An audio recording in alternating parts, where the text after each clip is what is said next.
रामकृष्ण हरे. सज्जन हो, आज आपणा पुढे जीवनाचे योग्य परिवर्तन म्हणजे जीवन शिक्षण या विषयावर आजचा हा भाग आपण सादर करीत आहोत. मनाचे कान करून ऐका. शिक्षण दोन प्रकारचं असतं. एक तर स्वाभाविक शिक्षण असतं, ते आईवडील देतात, शिक्षक देतात, शाळेतले समाज देतो, हितचिंतक देतात, मित्रमंडळी देतात.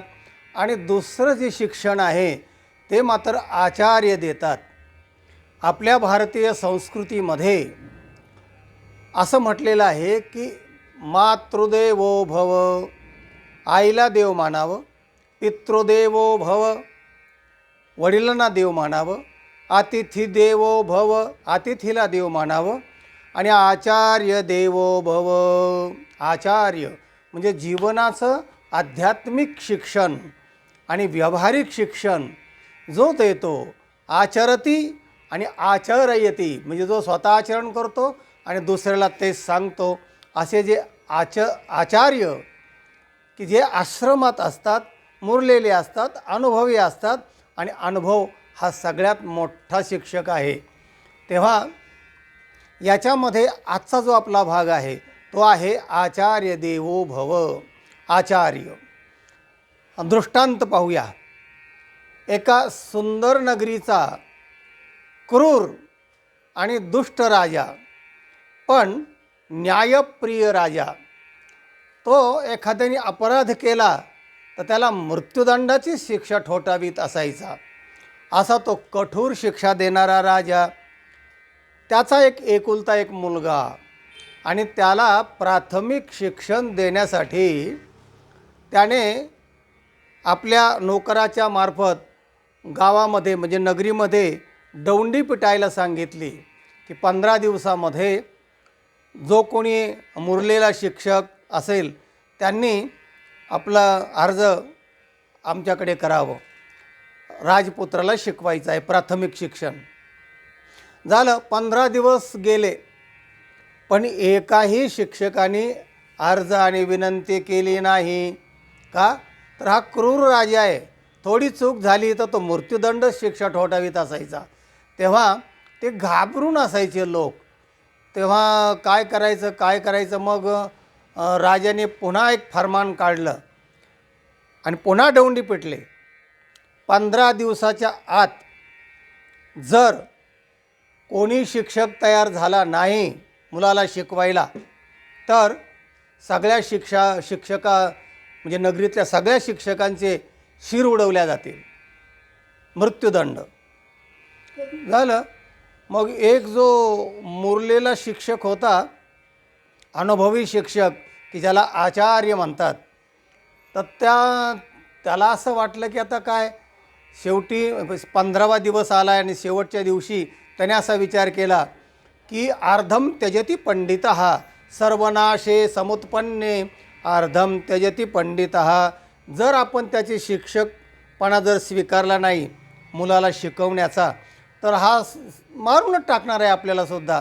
त्यापेक्षा आपण शिकवावं त्याला, आणि शिकवता जर यशस्वी झालो आपण तर आपला जीव वाचेल. म्हणजे अर्धम त्यजति पंडितः सर्वनाशे समुत्पन्ने हा तत्त्वज्ञानाचा भाग आहे. त्याला तो माहीत होता शिक्षकाला. तेव्हा त्या म्हाताऱ्या अनुभवी शिक्षकाने राजाची जाऊन भेट घेतली. राजाने त्याचा आदर आतिथ्य सत्कार केला आणि सांगितलं, आपण माझ्या मुलाला शिकवाल?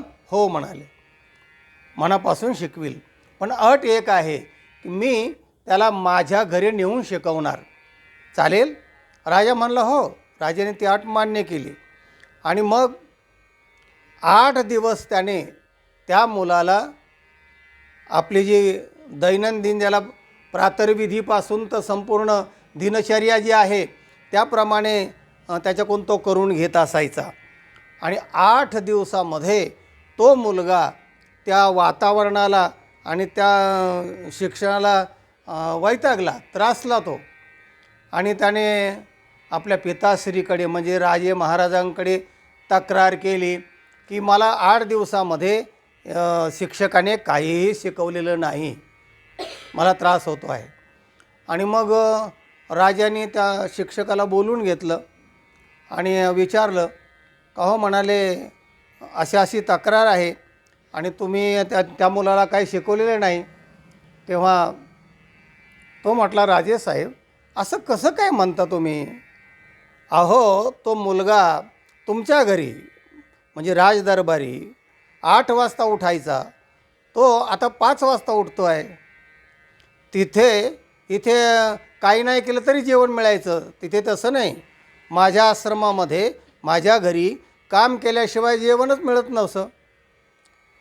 म्हणजे भुंजते ते तोघम पापाये पचन्त्यात्मकारणा भगवद्गीता म्हणते की काही काम केल्याशिवाय जो जेवतो ना तो पापच भक्षण करतो. म्हणजे काहीतरी काम केल्याशिवाय जेवण नाही, मग तो त्याला काम करावं लागायचं, तो काम करतो आहे. आणि इथे कोणतंही काम न करता जेवत होता, तिथे स्वतःचं काम तो स्वतः करतो आहे, इथे काहीही करत नव्हता, सगळे कामं दुसऱ्याकडून करून घ्यायचे. तर तेव्हा हे जे शिक्षण त्याला मिळालेलं आहे, तर हे खरं जीवनाचं शिक्षण आहे.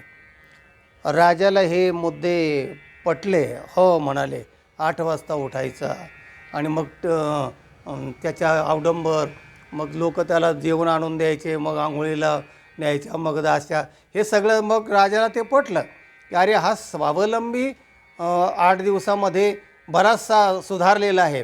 म्हणजे जीवनाचं वर्तन आणि परिवर्तन होणं हे खरं शिक्षण आहे. आणि ते त्या आचार्याने त्याला शिकवलं. राजालाही तो मुद्दा पटला. संत म्हणतात, सहज बोलणे हित उपदेश, करोने सायस शिकविती. ते सहज बोलतात, प्रयत्नपूर्वक शिकवतात, आचार्यांचं काम आहे. बालकाचे साठी पंते हाती धरिली पाटी. आजोबा असतो ना, तो आपल्या नातवासाठी, त्याला शिकवण्यासाठी पाटी हातात घेतो आणि रे करवतीचा असं शिकवतो. त्याच्यासाठी तो शिकवतो, त्याला शिकण्याची गरज नाही, पण मुलासाठी, नातवासाठी तो हातात पाटी घेऊन तो करून दाखवत असतो. तैसे संत जगी. तसं संत महात्मे, आचार्य आणि साधू पुरुष क्रिया करुणी दाविती अंगी. तैसे संत जगी. संत करून दाखवतात, नुसतं बोलून दाखवत नाही आहेत. तेव्हा जीवनाच्या परिवर्तन, जीवनाच्या वर्तनात परिवर्तन होणं म्हणजेच खरं शिक्षण आहे. पुस्तकी ज्ञान म्हणजे पूर्ण शिक्षण नव्हे. म्हणून राजे महाराजे हे सर्व आपले मुलं आश्रमात घालायचे. म्हणजे भगवान गोपालकृष्णसुद्धा शांदीपनीच्या आश्रमामध्ये शिकायला होते. रामप्रभूसुद्धा वसिष्ठाकडे शिकले. म्हणजे तिथे काय असतं की ते सगळं शिक्षण दिलं जातं, व्यावहारिक आणि पारमार्थिक, म्हणजे भौतिक आणि आध्यात्मिक या दोन्ही गोष्टी जिथे शिकवल्या जातात. असे आचार्य पूर्वी होते, आजही क्वचित आहेत. आत्ता फक्त फी भरा, शिका, घोका आणि ओका, बस, बाकीचं काय येतं का, तो अलाईदा. अशा प्रकारचं शिक्षण होत चाललेलं आहे. तेव्हा सांगायचा मुद्दा असा की आपलेही मुलं योग्य शिक्षक निवडून त्याच्याकडे पाठवा, शिकवा, आणि ते करून दाखवतात, प्रात्यक्षिक करतात, आणि तरच खरं जीवन घडतं आणि तरच माणूस खऱ्या अर्थाने आनंदी होतो. आणि आनंदी व्हायचं असेल तर गुरुशिवाय पर्याय नाही. हा व्हिडिओ इतरांना पाठवा, लाईक करा, आणि ज्यांनी चॅनलला सबस्क्राईब केलेलं नाही त्यांनी जरूर सबस्क्राईब करा. आनंद घ्या, ज्ञान घ्या, जीवन समृद्ध होईल आणि आनंद वाटीत राहा. रामकृष्ण हरी.